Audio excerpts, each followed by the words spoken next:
Hello and welcome everyone. आपका स्वागत है एग्रीकल्चर। जैसे कि इसके पूर्व हम पढ़ चुके थे भारतीय कृषि। क्या पढ़ चुके थे? भारतीय कृषि। आज हम पढ़ेंगे क्या कहते हैं भारतीय कृषि की विशेषताएं। क्या पढ़ेंगे? भारतीय कृषि की विशेषताएं।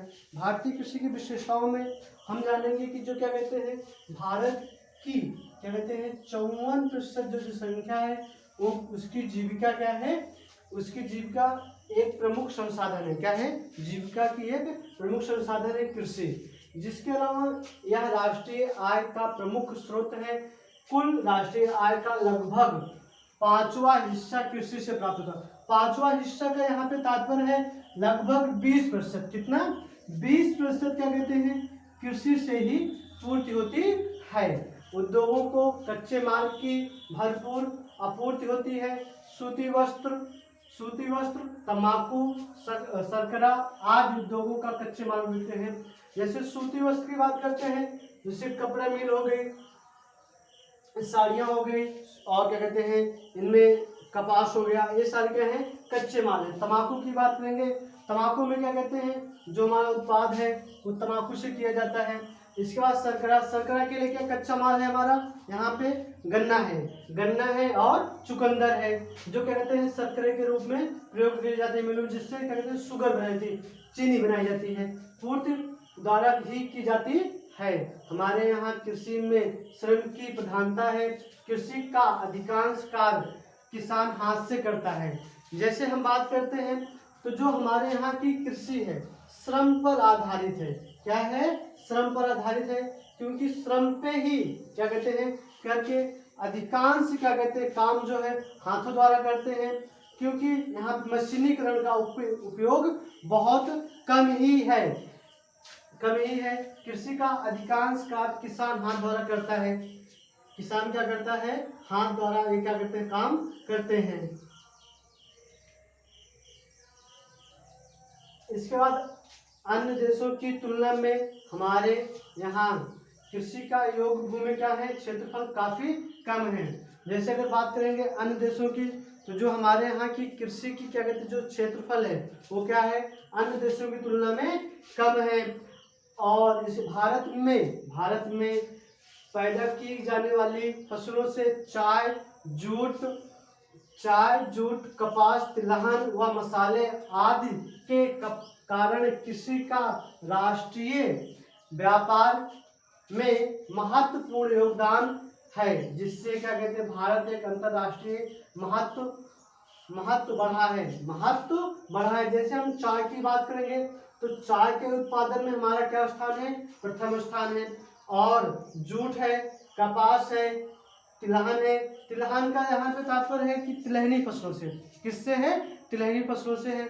तिलहनी फसलों में जैसे आपका सरसों हो गया, तुरई हो गई, और राई हो गई, सूरजमुखी हो गया, मूंगफली हो गया, सोयाबीन हो गया, ये क्या है तिलहनी फसलों के आते हैं। इसके अलावा मसाले के लिए भी है।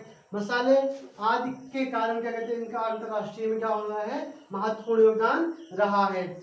और इसके अलावा इसके महत्व से ही हमारा अंतर्राष्ट्रीय महत्व बढ़ा है। क्या बढ़ा है? अंतर्राष्ट्रीय महत्व बढ़ा है। इसके बाद बात करेंगे भारतीय कृषि की समस्याएं।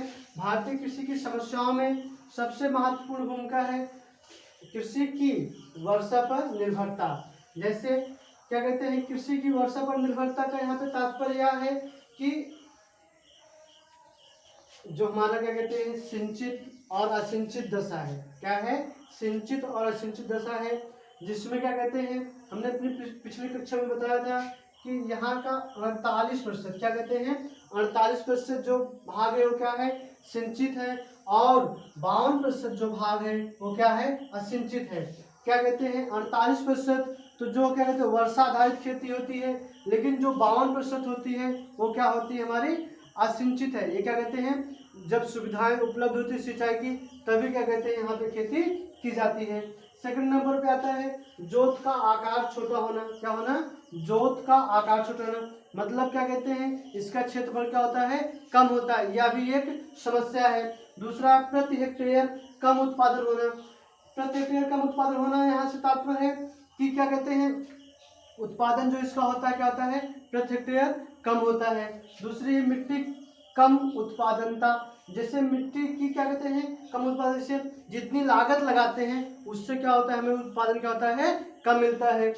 इसमें अगला पॉइंट है जनसंख्या की अधिकता का दबाव, जैसे क्या कहते हैं एक छोटा सा किसान है, उसके बाद छोटा पैमाना है और जनसंख्या क्या है, उसके परिवार की सदस्यता क्या है अधिक है, तो भी क्या है जनसंख्या क्या है वो दबाव है।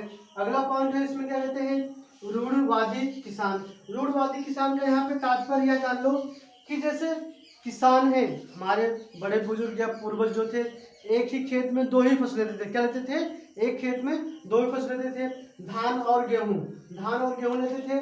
तो इसमें क्या होता था कि वो एक वर्ष में दो ही फसल लेते थे। क्या हो, रूढ़वादिता के किसान है, उसमें नई फसलों का और क्या कहते हैं समावेश न करना। ये हो गए। सिंचाई की सुविधा का अभाव होना, जैसे अभी छोटे किसान हैं तो यहाँ पे क्या है सिंचाई की सुविधा का क्या है अभाव है। सिंचाई का संसाधन ना होने के कारण क्या कहते हैं वो मूल्यवान फसलों का उत्पादन नहीं कर सकते हैं। मूल्यवान फसलों क्या करते हैं उत्पादन नहीं कर सकते। उन्नत बीज और उर्वरकों का अभाव, जैसे मार्केट में क्या कहते हैं उन्नत बीज का मिलते नहीं है और उनका उपयोग नहीं किया जाता है। इसके कारण क्या कहते हैं ये जो है उनमें उर्वरकता और उन्नत बीज के अभाव से भी क्या कहते हैं एक समस्या है, जिससे उनकी सुविधा अनुसार क्या कहते हैं हर सुविधा नहीं मिल पाती है। ठीक है, इसके बाद अगर हम आगे बात करते हैं इसमें समस्या में सड़क तथा बिजली का अभाव, जैसे तराई क्षेत्रों में क्या कहते हैं सड़क एवं यातायात की सुविधा नहीं है जिससे मार्केट से जोड़ा जाए, बाजार से जोड़ा जाए, और क्या कहते हैं बिजली, अच्छी बिजली की क्या कहते हैं व्यवस्था नहीं है जिससे क्या कहते हैं समय समय पर सिंचाई एवं अन्य क्या कहते हैं सुविधाएं ली जा सके। जागरूकता की कमी, जागरूकता किसान क्या है नई फसलों के प्रति या फिर नई तकनीक के प्रति क्या कहते हैं वो जागरूक नहीं है। यही क्या कहते हैं ये प्रमुख समस्याएं हैं जो है।